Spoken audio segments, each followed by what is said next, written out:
লা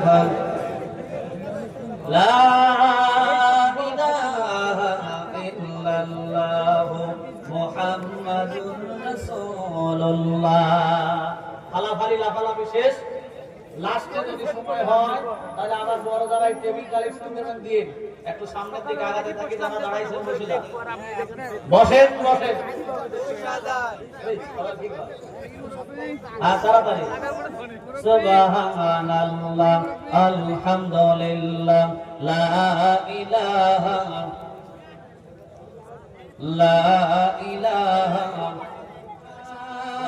সূরাটাল্লাহ আয়াতগুলি নাযিল করেছেন এই কারণে যারা নতুন মুসলমান তাদের ঈমানের জজ্বা বাড়ানোর জন্য, আর যারা নির্যাতিত হচ্ছে আল্লাহ পাক তাদেরকে আশা প্রদান করেছেন সেই ইয়াউমুল আখিরার দিবসে কানাম লাহুম জান্নাতুল ফিরদাউসি নুজুলা। জোরে বলেন আল্লাহু আকবার। আল্লাহ রাব্বুল আলামিন অন্যত্র ডাক দিয়ে বলছেন, ভালো করে লক্ষ্য করুন, আম হাসিবতুম আন তাদখুলুল জান্নাতা ওয়ালাম মা ইয়াতিকুম মাসালুল লাযীনা খালাউ মিন ক্বাবলিকুম। আল্লাহ পাক ডাক দিয়ে বলছেন, ও দুনিয়ার জমিনের মানুষেরা, তোমরা ঈমান এনেছো এ কথা বলেই তোমরা জান্নাতে যাবে, অথচ পূর্ববর্তী তোমাদের যারা জান্নাত পেয়েছে তাদের মতো কঠিন পরীক্ষায় তোমাদের নিপতিত হতে হবে না। তা তোমরা কেমনি করে চিন্তা করলে? আল্লাহ রাব্বুল আলামিন অন্যত্র সুন্দর করে ডাক দিয়ে বলছেন, আম হাসিবতুম আন তাদখুলুল জান্নাতি ওয়ালাম্মা ইয়া'লামিল্লাহুল লাযী জাহাদু মিনকুম ওয়া ইয়া'লামাস সাবিরিন। আল্লাহ পাক বলছেন, তোমরা ঈমান এনেছো এই কথা বলে জান্নাতে যাবে তা কোনোদিনও সম্ভব নয়, অথচ তোমরা আমার দ্বীন কায়েমের জন্য জিহাদ করবে না। আর এই দ্বীন কায়েম করতে গিয়ে যখন মার হবে, নির্যাতন হবে, নিষ্পেষণ হবে, তখন সবর ইখতিয়ার করে দ্বীনের পথে টিকে থাকবে না। তাছাড়া দুনিয়ার জমিনে কেমনে সম্ভব? দুনিয়ার জমিনে লা ইলাহা ইল্লাল্লাহ মুহাম্মাদুর রাসূলুল্লাহ এই কথা বলেই জান্নাতে চলে যাবে, এটা কোনোদিনও সম্ভব নয়। চিল্লায় বলেন ঠিক কি না? এখন আল্লাহ পাক বলছেন, পরীক্ষা দিয়েই আমাদের জান্নাতে যেতে হবে, অবশ্যই যেতে হবে, কারণ লা ইলাহা ইল্লাল্লাহ মুহাম্মাদুর রাসূলুল্লাহ এটা হলো ঈমানের শুরু পথ। এটা কি, এই কথা কি বুঝতেছেন আপনারা? লা ইলাহা ইল্লাল্লাহ মুহাম্মাদুর রাসূলুল্লাহ এই কথাটা হলো ঈমানের শুরু পথ। এই পথ লা ইলাহা ইল্লাল্লাহ বলার পরে এই পথের মধ্যে মনে জাজিম পাড়া আছে নাকি, যে আরামে খালি ঘুমায় থাকবে? লা ইলাহা ইল্লাল্লাহ মুহাম্মাদুর রাসূলুল্লাহ বলার পরে আপনার একটা পথ শুরু হবে, এই পথটার নাম হলো ইসলাম। আল্লাহ পাক ডাক দিয়ে বলছেন, ইন্নাদ দীনা ইনদাল্লাহিল ইসলাম, আমার কাছে একমাত্র মনোনীত ধর্ম হলো ইসলাম। আর এই ইসলামের শুরু পথ হলো লা ইলাহা ইল্লাল্লাহ।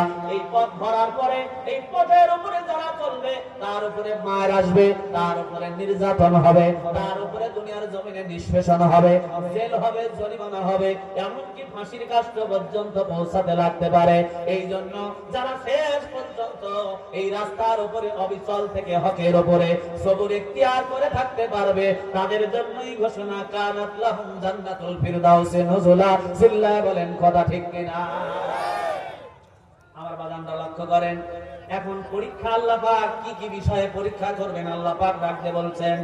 আল্লাহ রাব্বুল আলামিন সূরা বাকারার 155 নম্বর আয়াতের মধ্যে আল্লাহ বলছেন, ওয়ালা নাবলুওয়ান্নাকুম বিশাইইম মিনাল খাউফি ওয়াল জু' ওয়া নাকসিম মিনাল আমওয়ালি ওয়াল আনফুসি ওয়াত তামারাত ওয়া বাশশিরিস সাবিরিন।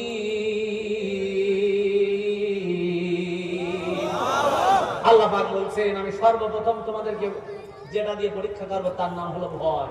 কি ভয়? আচ্ছা বলেন তো দেখি, ভয় কার ছিল না? 2024-এর 5ই আগস্টের আগে যদি কাউকে মিছিলে ডাকা হইতো, তখন কইতো কি, বাবা আমি এখন মিছিলে যাব না, যাই কি ধরা খাবো নাকি, পুলিশের বাড়ি খাবো নাকি, আমি দুনিয়ার জমিনে মিছিলে যাব না। তার সে কি আছে, আমি মসজিদে গিয়ে দুনিয়ার জমিনে জিকির করি লা ইলাহা ইল্লাল্লাহ। আল্লাহ পাক ডাক দিয়ে বলে, ফেরেশতারে এই মন্ডলপাড়া মসজিদে জিকির করে কেডা? শান্ত মিয়া। আল্লাহ পাক ডাক দিয়ে বলে ফেরেশতা জিকিরের তালটা মুখস্থ করে রাখ। ফেরেশতা বলতেছে আল্লাহ কেন? বলে আজকে বাংলাদেশের টুপিওয়ালারা মার খায়, ইসলাম ভুলণ্ডিত হয়, দিন দুনিয়ার জমিনে নষ্ট হয়ে যায়। এই সময় বাংলাদেশে ইসলাম কায়েম করাটাই হলো ফরজ। এখন জিকির অত জরুরি না। আর মিছিলে যাওয়া বাদ দিয়ে, দিন প্রতিষ্ঠা বাদ দিয়ে মায়ের ভয়ে জিকিরে বসে গেছে। ওর জিকিরের তালটা মুখস্থ করে রাখ। এই তালে তালে পিটনি হবে, জোরে কোন ঠিক কিনা? এই জন্য প্রথম অবস্থা আল্লাহ দেখাবে, ভয় দিয়ে ইমান পরীক্ষা করবে। হামজারা ছিল এলাকায়, বুঝতেছেন তো? হামজারা এলাকায় ছিল, তোরজনে মিছিলে না দেখলে কিন্তু মামলা ঢুকে দেবে। কথা বলে না, এই তোরজনের দলের সাথে দেখি না, দেখলে কিন্তু খবর আছে, জেলে থাকা লাগবে। এরকম ভয় দেখাইছে কি দেখায় নাই? কথা কম দেখাইছে কি দেখায় নাই? এই ভয় অপেক্ষা করে লিল্লাহে তাকবীরের ধ্বনি দিয়ে যারা মাঠে ময়দানে পৌঁছাতে পেরেছে তারাই যোগ্য ইমানদার। কথা বলেন ঠিক কিনা? এই জন্য আল্লাহ রাব্বুল আলামিন বলছেন সবার আগে তোমাদের পরীক্ষা করব আমি ভয় দিয়ে, এরপর ক্ষুধা দিয়ে, ফল ফসলের ক্ষতি দিয়ে, জানের ক্ষতি দিয়ে, বিভিন্ন সময় বিভিন্ন জিনিসকে সামনে নিয়ে এসে আমি আল্লাহ রাব্বুল আলামিন তোমাদের পরীক্ষা করব। কথা বলেন ঠিক কিনা? এইবার আসেন যে আয়াতটা তেলাওয়াত করেছে, আল্লাহ এখানে একটা কথা বলেছেন যে পূর্ববর্তী যাদেরকে জান্নাত দিয়েছি তাদেরকে পরীক্ষা করেই দিয়েছি। কথা বলেন ঠিক না বেঠিক? আপনারা কি বুঝতেছেন ভাই আমার কথা? তাহলে সবার আগে চলে যাব ইব্রাহিম আলাইহিস সালামের কাছে। আমাদের জাতির পিতার নাম কি? এই ভেজাল আছে মনে হয়, কথা কয় না। এই শুনেন, আদি পিতা কয়জন? আদি পিতা যদি দুইজন হয়, ওর মানুষের মধ্যে ভেজাল আছে। কথা কয় না? জাতির পিতা কয়জন? জাতির পিতা যদি দুইজন, ওর জাতের মধ্যে ভেজাল আছে। কথা কন ঠিক না বেঠিক? কোন কম্বল চোর আপনার জাতির পিতা হতে পারে না। কোন আটা চোর আপনার জাতির পিতা হতে পারে না। কোন দুর্নীতিবাজ আপনার জাতির পিতা হতে পারে না। মুসলমানদের জাতির পিতা হবে আল্লাহ তাবারাক ওয়া তাআলা বলছেন মিল্লাত আবিকুম ইব্রাহিম ওয়া সাম্মাকুমুল মুসলিমিন। কথা বলেন ঠিক কি না? প্রত্যেকটা মুসলমানের জাতির পিতার নাম কি? আর আওয়াজ দিয়ে যারা বলবেন না ডানে তাকায় দেখেন, যেটা বলতেছেন আমার পিতা আর আব্বা আরেকটা। জাতির পিতার নাম কি? আল্লাহ পাক সকলকে কবুল করুন, সকলে বলে আমিন। তাহলে চলেন আগে দেখি আসি। আল্লাহ তো বললেন যে পূর্ববর্তী যাদেরকে ডিগ্রি দিয়েছি আমি বড় বড়, তাদেরকে পরীক্ষা ছাড়া দেই নাই। এখন জাতির পিতা ইব্রাহিম খলিলুল্লাহ ডিগ্রি পাইলেন, এটা মাননা নকল করে না পরীক্ষা দিয়ে দেখার দরকার আছে না? না, চলেন চলে যায় দুনিয়ার জমিন। আল্লাহ রাব্বুল আলামিনের হাবিব মুহাম্মদুর রাসূলুল্লাহ সাল্লাল্লাহু আলাইহি ওয়াসাল্লাম বর্ণনা করেন, ডাইরেক্ট কোনো কিচ্ছা কাহিনী না, ডাইরেক্ট কোরআন থেকে শোনাচ্ছি, ভালো করে শুনেন। ইব্রাহিম আলাইহিস সালামের প্রথম পরীক্ষাটা ছিল আল্লাহকে চেনা। কাকে চেনা? জোরে বলেন, কাকে চেনা? ইব্রাহিম আলাইহিস সালাম তখন ছোট মানুষ, কিছু মূর্তি তার বাবা বানালেন, নাম তার আজররা। মিস্টার আজররা, ও হলো মূর্তি পূজক। কিছু মূর্তি বানাচ্ছে। ইব্রাহিম আলাইহিস সালাম বললেন আব্বা এই মূর্তিগুলো কি হয়? বলে এইগুলি তো আমাদের খোদা। বলে তাই নাকি? বলে এই খোদা খাদ্য দেয়, এই খোদা পানি দেয়, এই খোদা বাতাস দেয়। ইব্রাহিম আলাইহিস সালাম দেখলেন এক এক খোদার এক এক পাওয়ার। কথা হয় না? এক এক খোদার এক এক পাওয়ার। মূর্তিগুলি যখন শুকায় গেছে, ইব্রাহিম আলাইহিস সালামকে বললেন আমাদের এইটা করে জীবন চলে, একটু বাজারে নিয়ে যাও। কিন্তু ইব্রাহিম আলাইহিস সালামের বিশ্বাস হয় না, কারণ এই মূর্তির উপরে মাছি পড়তেছে, মূর্তির উপরে মাছি গায়ের উপরে ভন ভন করতেছে, কিন্তু একটা মূর্তিও মাছি তাড়ানোর ক্ষমতা রাখে না। কথা বলেন ঠিক কিনা? ইব্রাহিম আলাইহিস সালাম চিন্তা করলেন যে ব্যক্তি নিজের গায়ের উপরে বসা মাছি তাড়াতে পারে না, সে আমার খোদা কখনো হতে জোরে বলি হতে। আমার বাদামটা লক্ষ্য করেন, ইব্রাহিম আলাইহিস সালাম চিন্তিত হলেন এই মাটির মূর্তি কখনো আমার খোদা হতে পারে না, কারণ যার কোনো ক্ষমতা নাই। কথা বলেন ঠিক কিনা? আমি আগে হাই স্কুলের ছাত্র ছিলাম, দাসুরি হাই স্কুলে পড়ি। পিছনে একটা আপনার ওই মন্দির আছে, আপনারা দেখছেন কিনা? দাসুরি হাই স্কুলের পিছনে ওখানে সবে মাত্র কাঁচা মাটি দিয়ে একটা মূর্তি বানাইছে, এটার নাম হলো দুর্গা। কয়েকটা হাত আছে, তো একটা হিন্দু ছিল, ওর নাম শুভ, ওর সাথে গেছি দেখতে।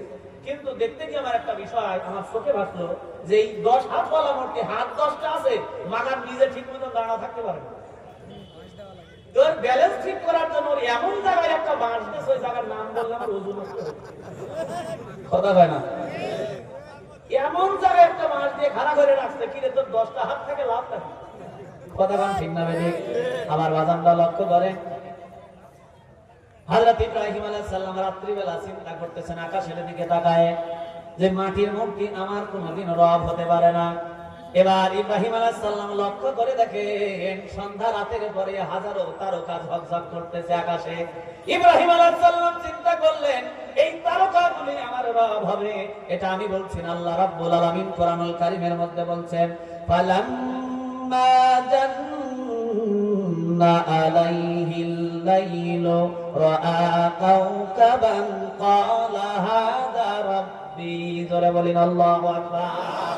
ইব্রাহিম আলাইহিস সালাম বলছেন, এই যে আকাশে যে তারকা দেখা যায় এটাই আমার রব মনে হয় হবে। কিন্তু লক্ষ্য করে দেখা গেল রাত যত গভীর হয় তারকার আলো কমে দূরে চলে যায়। ইব্রাহিম আলাইহিস সালাম চিন্তা করতেছেন, যেটা দেখা যায়, যেটা দেখা যায় না, যেটা শুরু আছে শেষ আছে, সে কোনোদিনও আমার রব হতে, যেটা শুরু আছে, যেটা শেষ আছে, যেটা চলে যায়, এটা কোনোদিন রব হতে। এইবার ইব্রাহিম আলাইহিস সালাম কিছুক্ষণ পরে লক্ষ্য